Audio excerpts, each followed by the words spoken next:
I think if I hear you call me Becky one more time, six-pack, I'm gonna pop your tops. All six of them. Who are you?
So,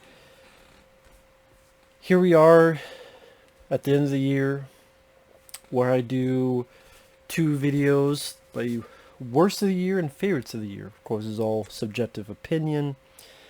And I just recorded what I thought was the worst of the year.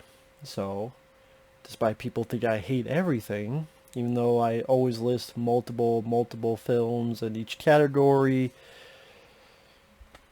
variety, it doesn't matter. You can't please everybody. So for me, I have 10, but I could stretch it out to 15. I'll stretch it out to 15. And in this case, I will go backwards from 15 to 1. Now, this is my top 15 favorite films a year, from films that were okay to films I truly enjoyed. Now, number 15, My Spy. An okay, average action comedy, mainly because of Bautista. I like Dave Bautista as a personality.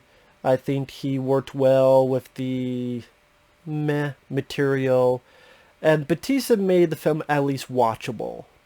It's a movie in the vein of Kindergarten Cop or various other movies of that type, where he is part of this detail, the stakeout. He just found out by this little girl. Little girl uses it as blackmail. They ultimately become friends while some spy bad guy shenanigans happen. I mean, again, it's nothing that is memorable, but like I said, Dave Bautista makes the film at least watchable at a time waster capacity. Number 14, Greenland. Greenland, again, decent film, Gerard Butler disaster movie, although I enjoyed Geostorm much more. It's a lot dumber than Greenland, but Geostorm is just a lot more fun and bigger, and that also had Gerard Butler.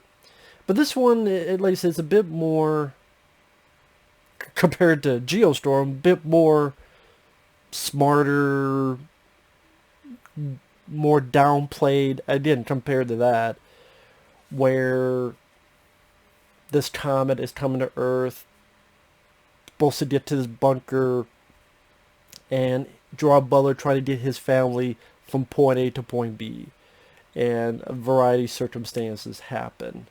Again, I thought some of the effects were decent for the low budget that they had.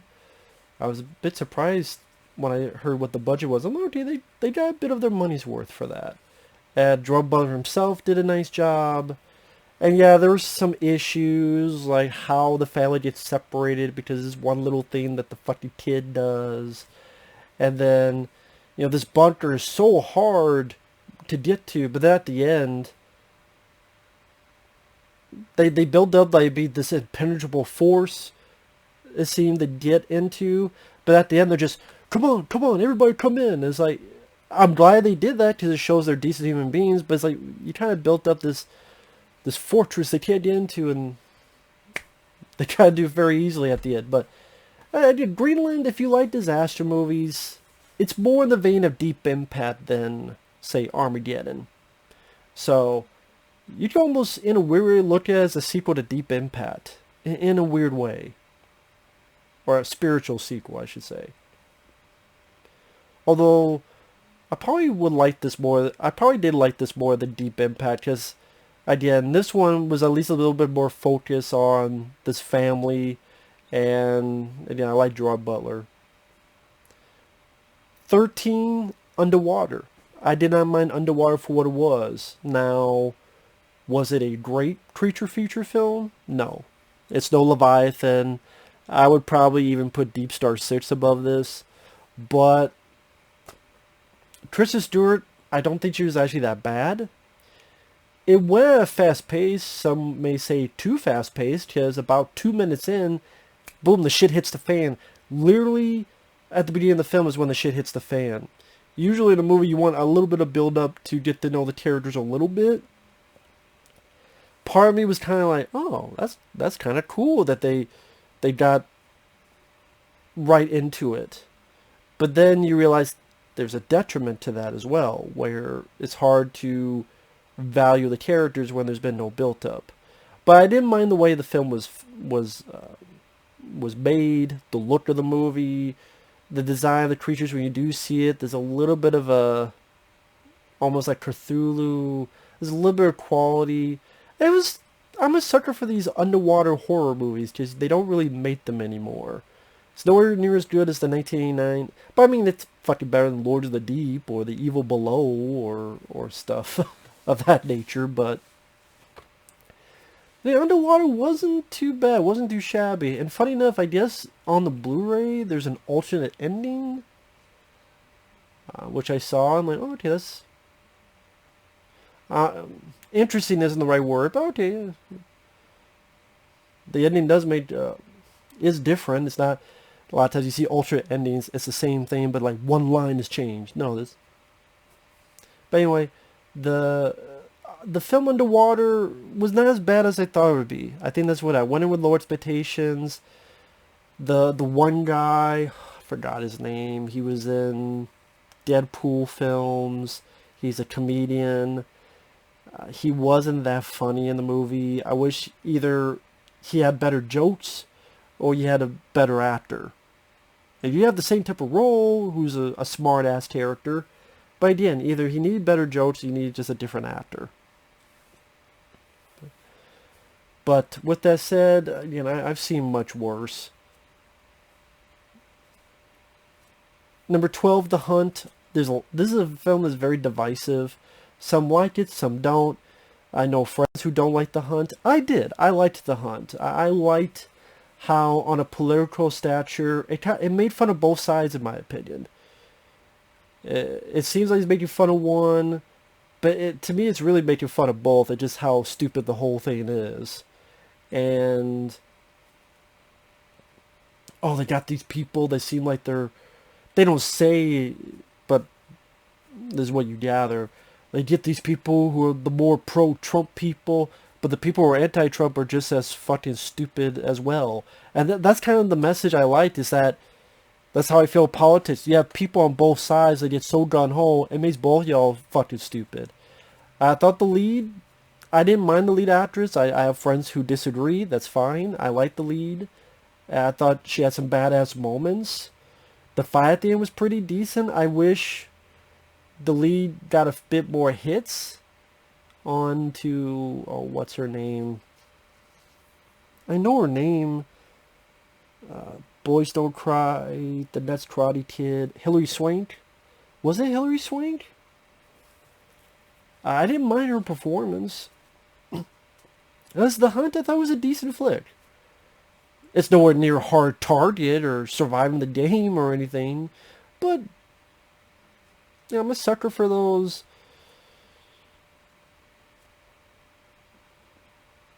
group of people hunting people, most dangerous game type of storyline.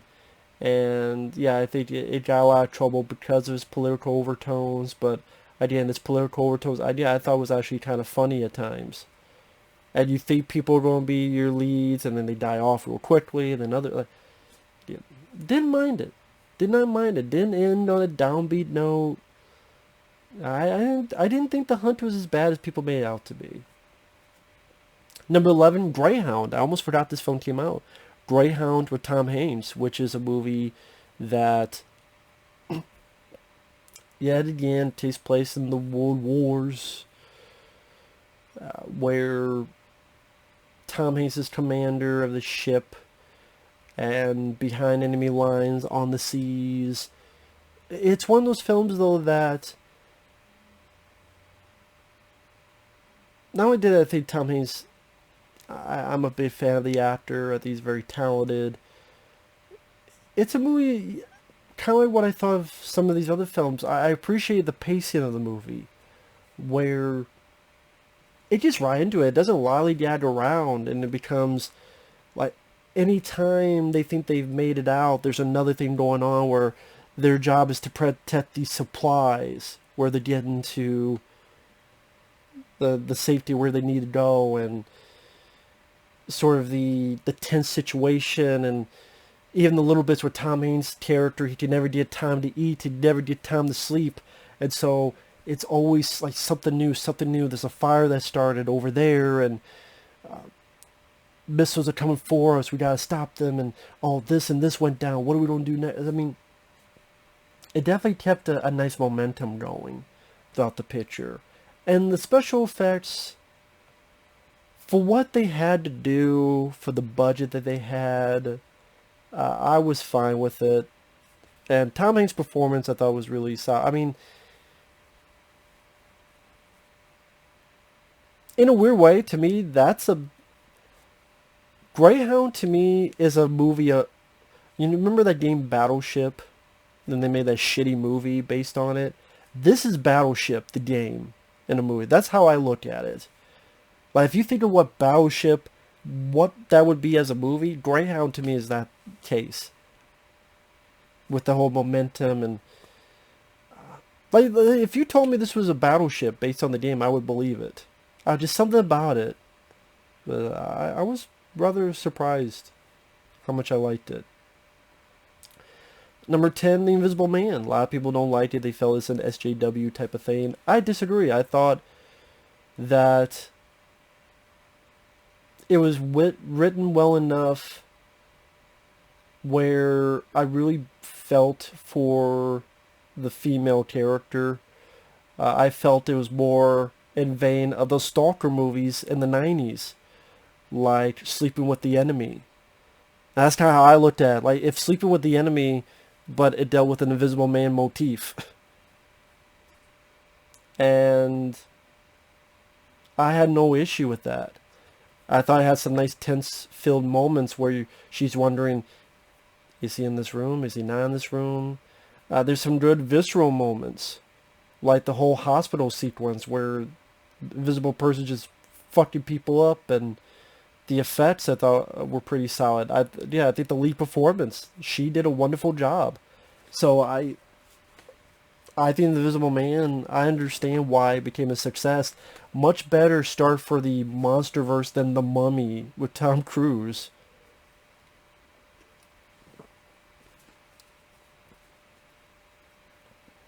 Number 9, Extraction. Well, the plot, the story's nothing to run home about. Chris Hemsworth, he's got a past. He goes in. There's this kid. He's trying to get the kid out. People are going after them. Like I said, you've seen this plot dozens and dozens of times. What made it work for me were two things. Number one, Chris Hemsworth's performance. Number two, the action sequences. I thought the action scenes were really fucking stellar. And a lot of times it's done in looking like it's one shot, looking like it's one take, not having multiple cuts. There's this one scene, the way they made it look like it was all done in one take, I thought was rather exciting and rather effective. Even the ending, which I was like, the fact that they're doing a sequel with Chris Hemsworth kind of doesn't make that too much of an issue anymore. So, like I said, while story-wise it's lacking, entertainment action-wise, I thought it was fulfilling. Number 8, VFW.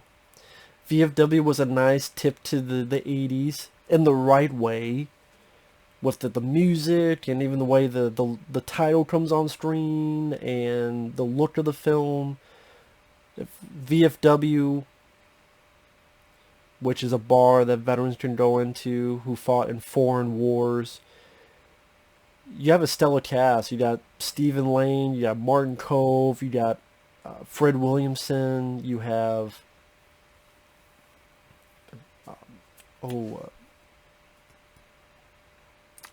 William Sadler.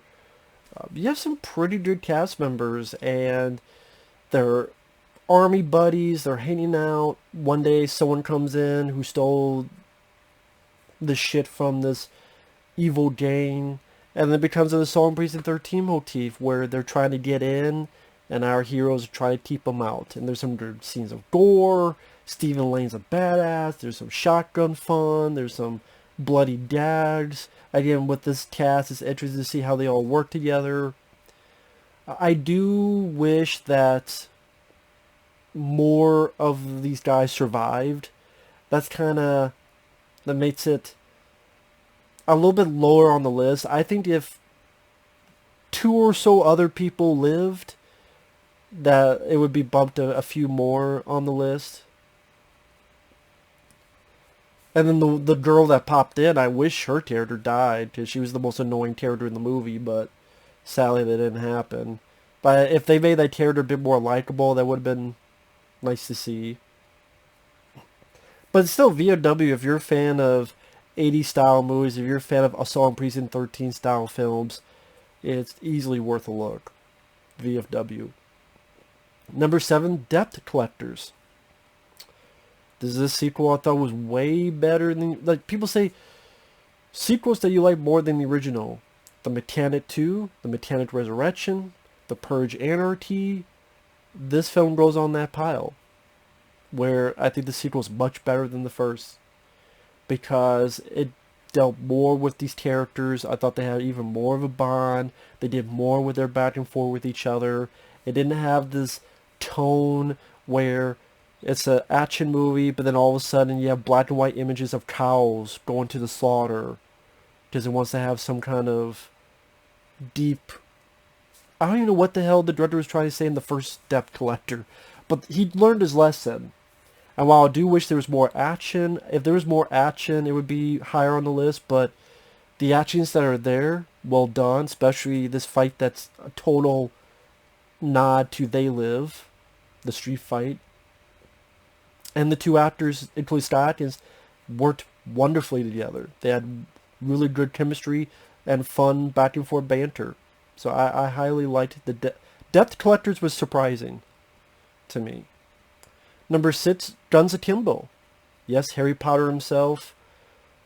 He wakes up one day, he's had these guns screwed into his arms, and he's put into this game where he has to survive or kill, as these others are set to kill him. This is a movie that does have a lot of fun nods. And sometimes it'd be annoying. Here I find them endearing, where he's got like a Rambo 2 poster, he's watching Hard Target on TV, you have a great placement of Never Surrender, never say die, you got the heart of a hero. I did not expect that song to play, especially when it played, but that was pretty damn satisfying. And I want to say her name is Samara Weaving.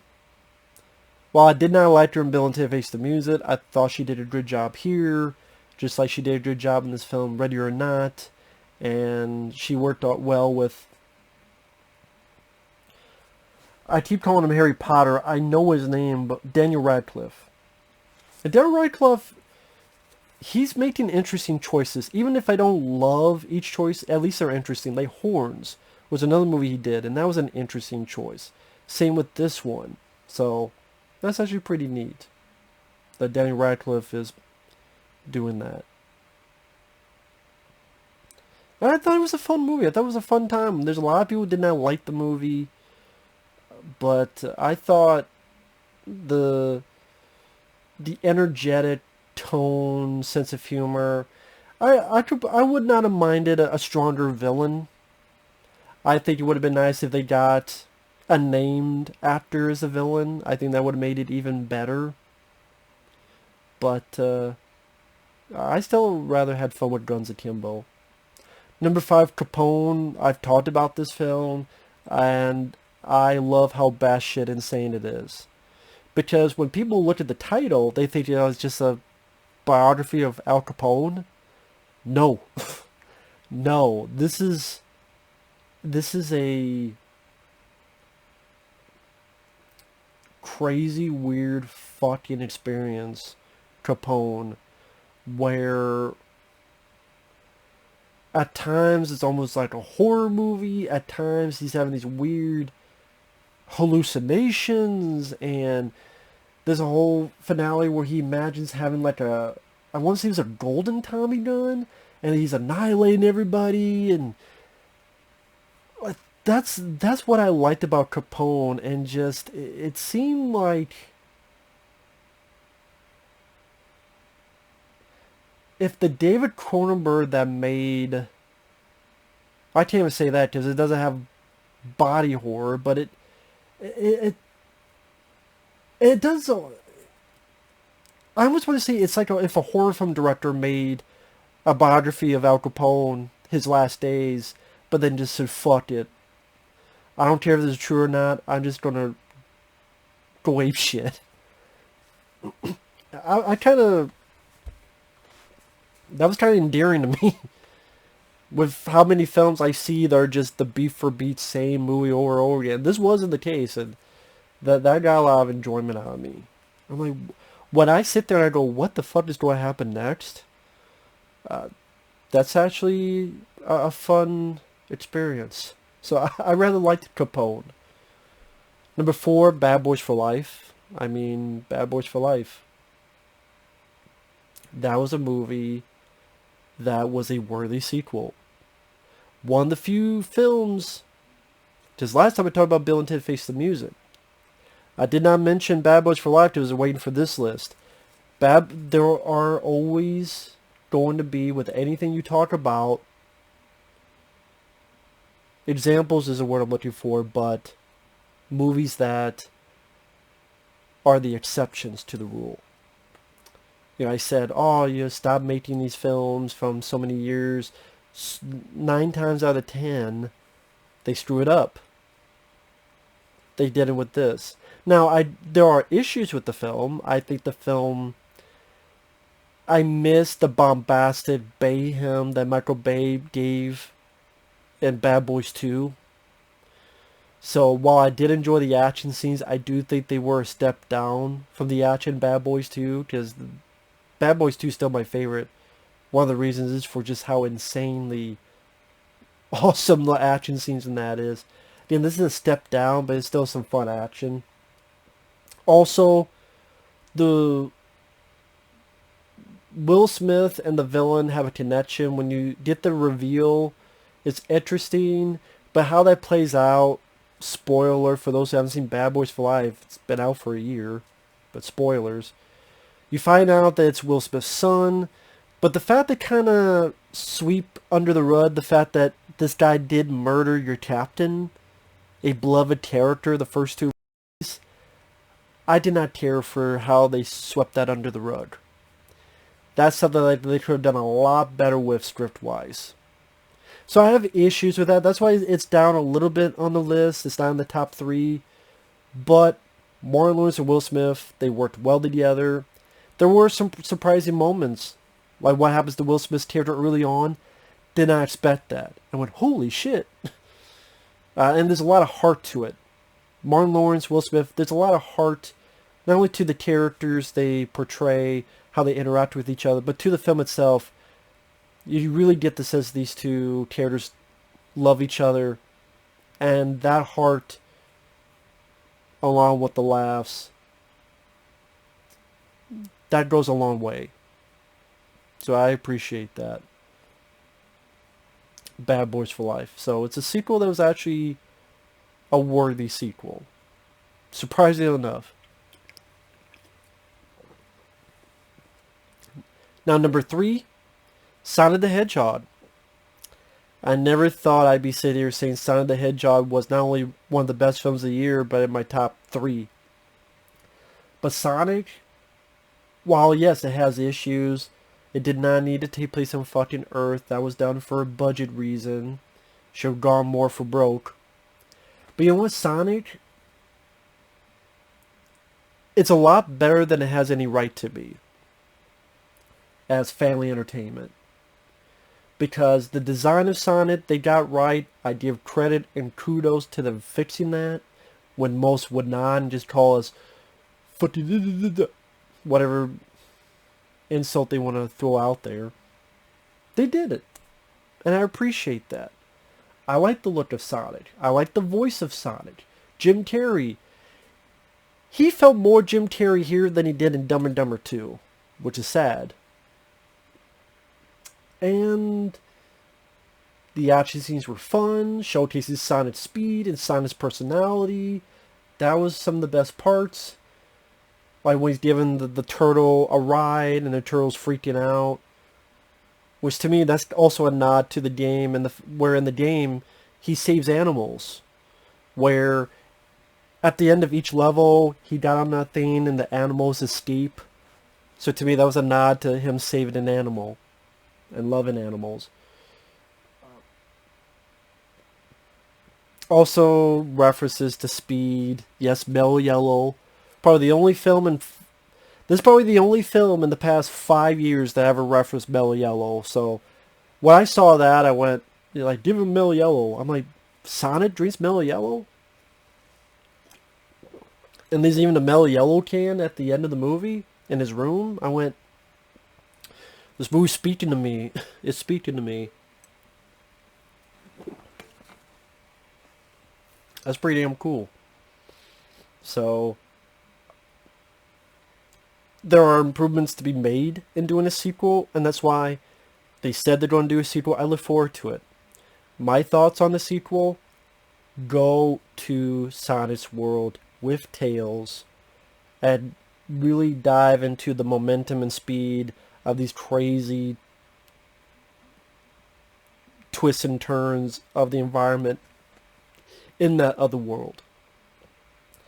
You could still have James Marsden and the wife character in there. Either he communicates from time to time, and part of the plot is him missing his family. Like, he's part of this world, he's loving this world, but at the end he goes back because he misses his family. Even though he doesn't have to hide anywhere, even though he doesn't have to...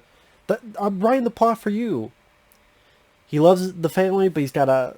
I mean, he's fast, but in a way he's got to hide still. He doesn't have to here. But that's why at the end he still comes back. So you can have James Marsden still in there, but it's more Sonic in that world with Tails and all this other stuff. So that's just my thought process. Or maybe Tails lives with the family, and so now it's the 4 of them. Maybe it's that. So yeah, Sonic was better than it had any right to be. Number 2, Mortal Kombat Legends Scorpion's Revenge. Finally, a badass Mortal Kombat film. It gives you what you want in Mortal Kombat. People go, well, it stars Scorpion. Yeah, it's called Scorpion's Revenge. If you go into a film called Revenge, but most of the film is about Johnny Cage, wouldn't that be kind of weird? So... it was cool to see this brutal, gory, fast-paced, brutal fight scenes. Each character gets their moment to shine. You know, get over here! To me, what you want in a Mortal Kombat movie. The only thing is I wish the soundtrack had songs from the live-action movies. That would be cool. But other than that, Mortal Kombat Legends was... Scorpion's Revenge was a lot of fun. A gory, good time if you like the games. And number 1, You Cannot Kill David Arquette. It is a documentary. You could call it a documentary, call it a film, call it whatever you want. To me, it works both ways. Where David Arquette, he has, how do I put it, ostracized from wrestling because he was involved with a whole deal in WCW where they gave him the title even though he didn't want it, and from then on he was called one of the people that killed wrestling. But he's a big fan of wrestling. He hates that this happened. He wants retribution. He wants redemption. Again, whether you want to say more of it as a documentary, you want to say more of it as a movie, and some stuff is fixed for it, I don't know. I wasn't there. But I think its intention, its story still works very well. It's, I think, a sweet movie. I think it's a heartwarming movie. It's a movie that had a roller coaster of emotions, and to me was a great experience to watch. It made me like and respect David Arquette even more. I was a fan of David Arquette. I'm even more so watching it. If you're a fan of wrestling, even if you're not a fan of wrestling, it's a good human story. Whether it's fake or real, like whatever, because there could be embellishments here or there, whatever, by editing. It's still a very well done story. And I was very much impressed with You Cannot Kill David Arquette.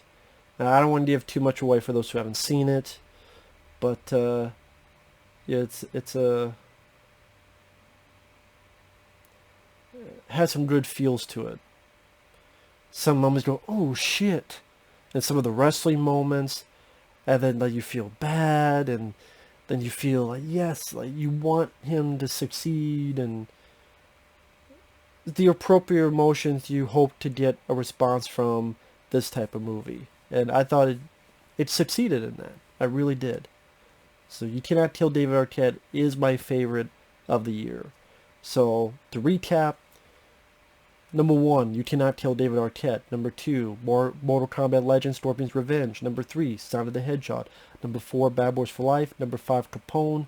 Number 6, Guns Akimbo. Number 7, Depth Collectors. Number 8, VFW. Number 9, Distraction. Number 10, The Invisible Man. Number 11, Greyhound. Number 12, The Hunt. Number 13, Underwater. Number 14, Greenland. And number 15, My Spy. So with that said, thanks for watching. Take care, and we will see you guys later. Bye-bye.